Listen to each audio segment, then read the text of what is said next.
ನಮಸ್ತೆ friends, welcome to my channel. ಇವತ್ತಿನ ವಿಡಿಯೋದಲ್ಲಿ ಸಖತ್ ರುಚಿಯಾಗಿ ಹೆಸರುಬೇಳೆ ಪಾಯಸ ಯಾವ ರೀತಿಯಾಗಿ ಮಾಡೋದು ಅಂತ ತಿಳಿಸ್ಕೊಡ್ತೀನಿ. ತುಂಬ ರುಚಿಯಾಗಿರುತ್ತೆ. ನೀವೊಂದ್ಸರಿ ಈ ರೀತಿಯಾಗಿ ಟ್ರೈ ಮಾಡಿದ್ರೆ ಮನೇಲಿ ಎಲ್ಲರೂ ಸಹ ಇಷ್ಟಪಟ್ಟು ಕುಡಿತಾರೆ.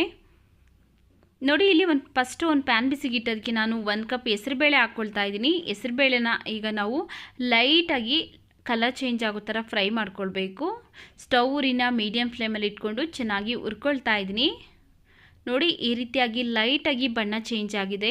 ಈಗ ಇದು ರೆಡಿ ಆಗಿದೆ. ಇದನ್ನು ಒಂದು ಕುಕ್ಕರ್ಗೆ ಹಾಕ್ಕೊಂಡು ಚೆನ್ನಾಗಿ ಒಂದೆರಡು ಸರಿ ವಾಶ್ ಮಾಡಿ ಇಟ್ಕೊಳ್ತೀನಿ.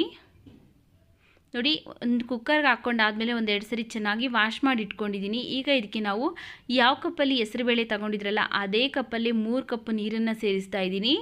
3 ಕಪ್ ನೀರನ್ನು ಹಾಕ್ಕೊಂಡು ಕುಕ್ಕರ್ ಲಿಡ್ನ ಕ್ಲೋಸ್ ಮಾಡಿ ಸ್ಟವ್ ಮೇಲಿಟ್ಟು 3 ವಿಷಿಲ್ ಕೂಗಿಸ್ಬೇಕು. ಚೆನ್ನಾಗಿ ಹೆಸರುಬೇಳೆ ಎಲ್ಲ ಬೇಯಬೇಕು. ಆದ್ದರಿಂದ 3 ವಿಷಿಲ್ ಕೂಗಿಸ್ಕೊಳ್ಬೇಕು. ಅದು ಕೂಗೋ ಅಷ್ಟರಲ್ಲಿ ನಾವು ಬೆಲ್ಲನ ಕರಗಿಸ್ಕೊಳ್ಳೋಣ. ಸೇಮ್ ಕಪ್ಪಲ್ಲೇ 1 ಕಪ್ ಬೆಲ್ಲ ಹಾಕ್ಕೊಳ್ತಾ ಇದ್ದೀನಿ.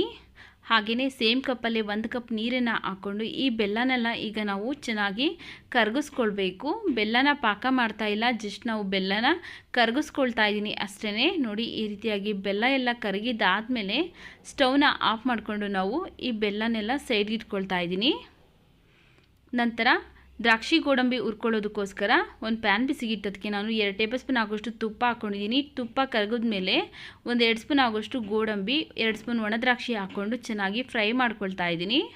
ನೋಡಿ, ಈ ರೀತಿಯಾಗಿ ಲೈಟಾಗಿ ಬಣ್ಣ ಚೇಂಜ್ ಆದಮೇಲೆ ದ್ರಾಕ್ಷಿ ಗೋಡಂಬಿ ಎರಡೂ ಸಹ ಸ್ಟವ್ ಆಫ್ ಮಾಡಿಕೊಂಡು ಇದನ್ನು ಪಕ್ಕಕ್ಕೆ ಇಟ್ಕೊಳ್ತೀನಿ. ಹಾಗೆಯೇ 3 ವಿಷಿಲ್ ಬಂದು ಹೆಸರುಬೇಳೆ ಕಂಪ್ಲೀಟಾಗಿ ತಣ್ಣಗಾದ್ಮೇಲೆ ಓಪನ್ ಮಾಡಿದ್ದೀನಿ. ನೋಡಿ, ಹೆಸರುಬೇಳೆ ಎಲ್ಲ ಚೆನ್ನಾಗಿ ಸಾಫ್ಟಾಗಿ ಬೆಂದಿದೆ. ಈಗ ಒಂದು ಸರಿ ಜಸ್ಟ್ ಮಿಕ್ಸ್ ಮಾಡ್ಕೊಳ್ತಾ ಇದ್ದೀನಿ. ನೋಡಿ, ತುಂಬ ಚೆನ್ನಾಗಿ ಮ್ಯಾಶ್ ಆಗ್ತಾಯಿದೆ. ನುಣ್ಣಗೆ ಬೆಂದಿರೋದ್ರಿಂದ ಚೆನ್ನಾಗಿ ಮ್ಯಾಶ್ ಆಗ್ತಾಯಿದೆ.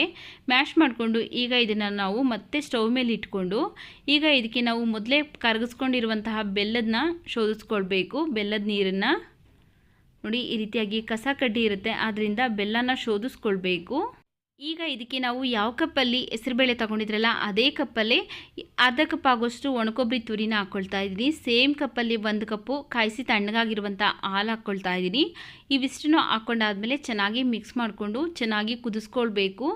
ನೀವು ಒಣಕೊಬ್ಬರಿ ಬದಲಾಗಿ ಹಸಿ ಕೊಬ್ಬರಿ ಹಾಕ್ಕೊಳ್ಬೋದು. ಹಾಗೆ ಹಾಲನ್ನು ಚೆನ್ನಾಗಿ ಕಾಯಿಸ್ಬಿಟ್ಟು ಹಾಕ್ಕೊಳ್ಬೋದು. ಬೇಡ ಅಂದರೆ ಹಾಲು ಸ್ಕಿಪ್ ಮಾಡ್ಕೊಳ್ಬೋದು. ಈಗ ಇವಿಷ್ಟನ್ನು ಚೆನ್ನಾಗಿ 1-2ರಿಂದ 3 ನಿಮಿಷ ಚೆನ್ನಾಗಿ ಕುದಿಸ್ಕೊಳ್ಳೋಣ. ಹಾಲು ಮತ್ತು ಒಣಕೊಬ್ಬರಿ ಹಾಕೋದ್ರಿಂದ ರುಚಿ ತುಂಬ ಚೆನ್ನಾಗಿರುತ್ತೆ. ನೀವೊಂದ್ಸರಿ ಈ ವಿಧಾನದಲ್ಲಿ ಟ್ರೈ ಮಾಡಿ ನೋಡಿ. ಇಲ್ಲಿ 1-2ರಿಂದ 3 ನಿಮಿಷ ಆಗಿದೆ, ಚೆನ್ನಾಗಿ ಕುದೀತಾ ಇದೆ. ಈಗ ಇದಕ್ಕೆ ನಾವು ತುಪ್ಪದಲ್ಲೇ ಹುರಿದಿಟ್ಕೊಂಡಿರುವಂತಹ ದ್ರಾಕ್ಷಿನ ಹಾಕ್ಕೊಳ್ತಾ ಇದ್ದೀವಿ. ದ್ರಾಕ್ಷಿ ಮತ್ತು ಗೋಡಂಬಿನ ತುಪ್ಪದ ಸಮೇತನೇ ಇದಕ್ಕೆ ಹಾಕ್ಕೊಳ್ತಾ ಇದ್ದೀನಿ.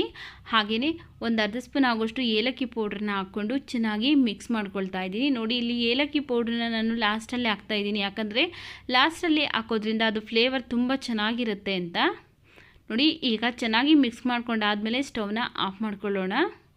ನೋಡಿ, ಈಗ ರುಚಿಯಾದಂತಹ ಹೆಸರುಬೇಳೆ ಪಾಯಸ ರೆಡಿ ಆಗಿದೆ. ಈ ವಿಡಿಯೋ ನೋಡಿದ ಮೇಲೆ ನೀವು ಸಹ ಈ ರೀತಿಯಾಗಿ ಟ್ರೈ ಮಾಡಿ. ಈ ವಿಡಿಯೋ ಇಷ್ಟ ಆಗಿದರೆ ವಿಡಿಯೋಗೊಂದು ಲೈಕ್ ಮಾಡಿ. ಈ ವಿಡಿಯೋನ ನಿಮ್ಮ ಫ್ಯಾಮಿಲಿ ಫ್ರೆಂಡ್ಸ್ಗೆ ಶೇರ್ ಮಾಡಿ.